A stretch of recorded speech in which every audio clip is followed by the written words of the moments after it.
কোর্টে আজকে দিনভর হলোটা কি জানবো। দুই প্রতিনিধি সরাসরি আমাদের সঙ্গে রয়েছেন, বিজেন্দ্র সিংহ এবং সৌভিক মজুমদার। নিঃসন্দেহে সারা দেশের আজকে নজর ছিল বিজেন্দ্র, সুপ্রিম কোর্টে কি হবে। এক হচ্ছে এসআইআর এর প্রসঙ্গ, দুই হচ্ছে মোথাবাড়ি কাণ্ডের প্রেক্ষিতে যে রিপোর্ট জমা দেওয়ার কথা ছিল এনআইএ এর তরফে। আজকে সর্বোচ্চ আদালতে হলোটা কি? দেখো, প্রথম ইস্যুটা যেটা তুমি বললে শুভ্রজিৎ, প্রথম ছিল এসআইআর নিয়ে কি হবে। সেখানে সব থেকে বড় প্রশ্ন ছিল কি অ্যাডজুডিকেশন প্রায় কমপ্লিট হতে যাচ্ছে, সেক্ষেত্রে যাদের নাম অ্যাডজুডিকেশনে বাদ যাবে তারা ট্রাইব্যুনাল অ্যাপিল করবেন, তারাও কি ভোটের অধিকার পাবেন? কেন কি প্রথম দফার যে ভোট রয়েছে তার আজকেই নমিনেশন করার লাস্ট ডেট এবং আজকেই ভোটার লিস্ট ফ্রিজ হয়ে যায় সংবিধান অনুযায়ী, স্ট্যাটুটারি অর্ডার যেটা ইলেকশন কমিশন রয়েছে তার পরিপ্রেক্ষিতে। সেকেন্ড ফেজের জন্য 9 এপ্রিল ভোটার লিস্ট ফ্রিজ হয়ে যাবে। সেক্ষেত্রে তারপরেও কি ভোটার অ্যাড হবেন যদি তারা ট্রাইব্যুনালে তাদের নাম ক্লিয়ার হচ্ছে? আজকে স্পষ্ট ইঙ্গিত বা স্পষ্ট অবজারভেশন সুপ্রিম কোর্টে রয়েছে সেটা হবে না। কেন কি জয়মাল্য বাগচি বললেন, সুপ্রিম কোর্টের আজকে বিচারপতি, কি 30 দিন থেকে 2 মাস লাগতে পারে, অর্থাৎ 1 থেকে 2 মাস লাগতে পারে ট্রাইব্যুনালে হিয়ারিং হতে গেলে। সেক্ষেত্রে তারা এটাকে দীর্ঘ আর রাখতে চাইছেন না।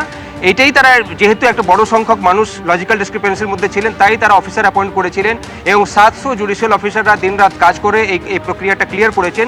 সেক্ষেত্রে এইটাকেই তারা চূড়ান্ত মনে করছেন। এবং দ্বিতীয় ছিল ট্রাইব্যুনালে কি ফ্রেশ ডকুমেন্ট অ্যাকসেপ্ট করবে সুপ্রিম কোর্ট। সুপ্রিম কোর্ট এটাও বলেছে কি এসব যদি তারা স্টার্ট করে তার একটা কেওস সৃষ্টি হবে। যে ডকুমেন্টসগুলো ছিল সেই ডকুমেন্টসগুলোই দিতে হবে ট্রাইব্যুনালের ক্ষেত্রেও যদি যখন হিয়ারিং হবে। কিন্তু আজকে স্পষ্ট হয়ে গেছে কি আজকে 6 তারিখ প্রথম দফা ভোট যেটা রয়েছে তার ভোটার লিস্ট আজকে ফ্রিজ হয়ে যাওয়ার কথা।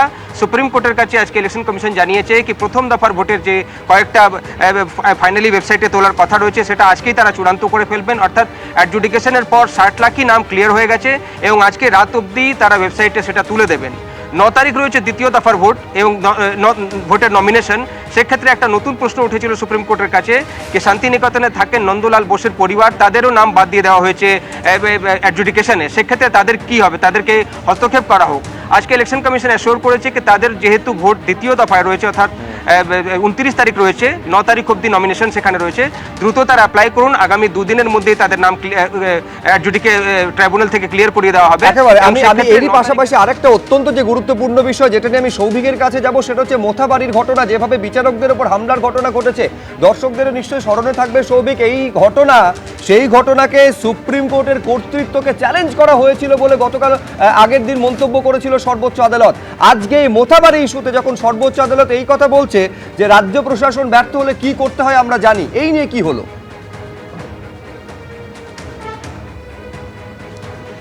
দেখো, মোথাবাড়ির যে ঘটনা ঘটেছিল সেই ঘটনার ক্ষেত্রে আজকে সুপ্রিম কোর্টে স্পষ্ট নির্দেশ দেওয়া হয়েছে যে মোথাবাড়ি গোটা ঘটনার ইনভেস্টিগেশন এখন থেকে এনআইএ করবে এবং এ রাজ্যের পুলিশের কাছে যে কেস ডায়েরি আছে বা অন্যান্য যে ডকুমেন্ট আছে সেই ডকুমেন্টগুলো এনআইএকে অবিলম্বে হস্তান্তর করতে হবে।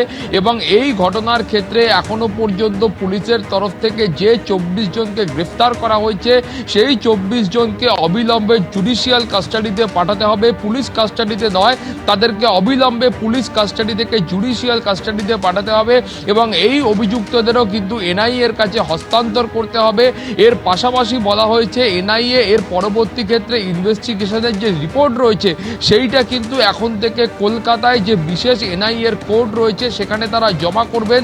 ফলে বুঝতে পারছো যে এই গোটা ঘটনার ক্ষেত্রে সুপ্রিম কোর্ট কিন্তু অত্যন্ত উদ্বিগ্ন এবং সুপ্রিম কোর্টের বক্তব্য হচ্ছে যে ইতিমধ্যেই এনআইএ যে 432 জনকে সন্দেহভাজন বলে মনে করছে তাদের প্রত্যেকের ভূমিকা খতিয়ে দেখতে হবে, অভিযুক্তদের গ্রেফতার করতে হবে। সুপ্রিম কোর্টের মন্তব্য এই ধরনের একটা ঘটনা কোনো আবেগতাড়িত হয়ে ঘটনা নয়, এটা কিন্তু পূর্ব পরিকল্পিত, উদ্দেশ্য প্রণোদিত এবং এর চক্রান্তের যে শিকড় রয়েছে সেটা কিন্তু অনেক গভীরে রয়েছে। ফলে এনআইএ-কে অবিলম্বে ইনভেস্টিগেশন শুরু করতে হবে এবং অভিযুক্তদেরও গ্রেফতার করতে হবে। সৌভিক এবং বিজেন্দ্র, তোমাদের দুজনকে ধন্যবাদ। এবিপি আনন্দ, এগিয়ে থাকে, এগিয়ে রাখে।